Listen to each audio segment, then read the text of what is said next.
Shudder has a new horror film that will be premiering on the streaming service on August 18th titled Bad Things. But the real question is, should you be investing your time in checking out this new horror film? Well, stick around and let's talk about it.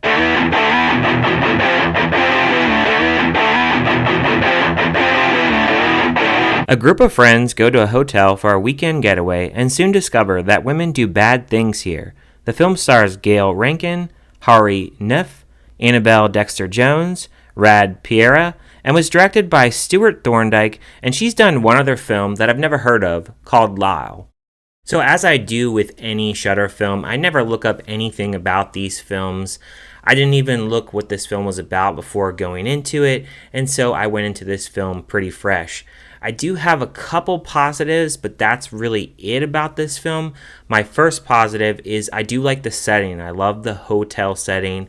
I did like that they made the hotel feel like a 1980s hotel, specifically with the beige carpets and also with like the bed sets and stuff like that. It did remind me of like an 80s aesthetic, and I think the hotel is the best part about this film. I also like that it is snowing outside as well, but that's where my positives end for this film. So this film, it stars 4 different girls. They're on a weekend getaway trip. You have this girl named Ruthie and a girl named Cal that they are coupled up together. Ruthie, she just actually inherited this hotel from her grandmother. And then you have Fran and Maddie. They're along for the ride as well.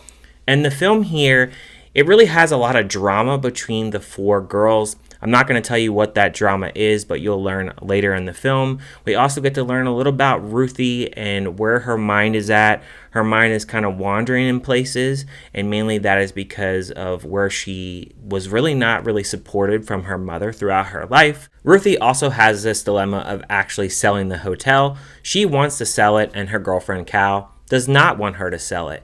Now this film, it does rely on some horror tropes, and certain ones are hinted throughout this film. There is a little bit tribute towards The Shining in certain parts in here, and I would say with the hotel and the way that it's designed, I definitely see where it's trying to go to the Shining route.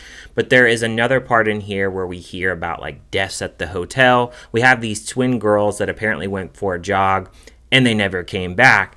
And there's this mysterious portion of the film where there are certain things that are happening in the film where you don't know if it's in the mind or if it's actually happening. And so the film, it really goes into that psychological route. The film, it always keeps you guessing, but even though it keeps you guessing, not a lot is happening. I found that some of the hotel guests that were actually there in the hotel, I found that they didn't utilize them that much. They do try to have some eerie sounds in here, some closings of doors, loud sounds here and there, but I just feel like the film is a little bit too grounded. I feel like there's not a lot happening in the film. There isn't any kind of kills or anything really going on until about 50 minutes into the film. And even at that 50-minute mark where we actually get a horror weapon actually introduced, which obviously comes out of left field at that point in the film, we don't even get a finished kill at that point in the film. And it was just super lame at that point, especially for the fact that this is supposed to be a slasher film. If you really like slashers, I just don't think this is the film. I feel like it's kind of going into the slasher route, I would say maybe a little bit later in the film, but way too late at that point. And then it also has this ghostly kind of narrative with it.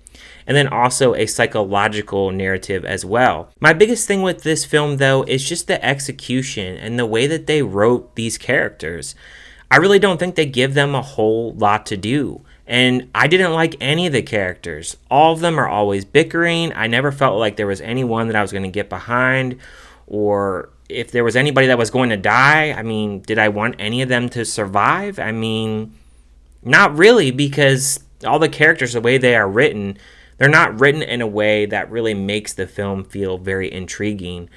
As far as any other horror moments in this film, I will say like the music, it does incorporate some piano sounds, and those piano sounds, they get a little bit eerie throughout the film, and then you have like slower parts with the piano as well. I think some of the lighting, it's okay, I guess, but I just felt overall, I was just very bored with this film. There was nothing that was really drawing me to this film to really find out what would happen next.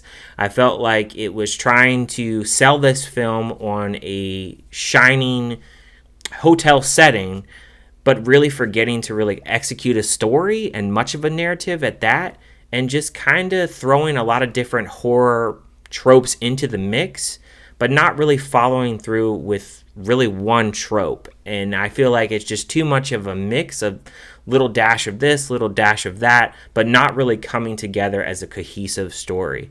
So as far as the score for this film, I would give it a 1 out of 5. I just didn't really like this film. I don't have a lot of nice things to say about it. I feel like it's a film where these characters, if they were written better, maybe it could be executed a little bit better.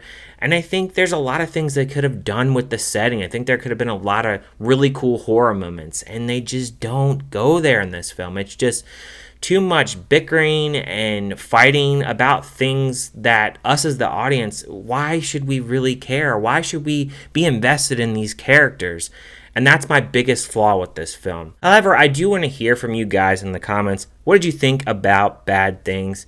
And if you haven't checked it out, is it something that you're wanting to check out? Like I said, they are marketing this as The Shining, and I just saw The Shining for the first time this year, and I absolutely really did like that film. So I just want to caution, because they are marketing it that way, just know, lower your expectations going into this film. Thank you guys for watching, and I will see you guys on my next review.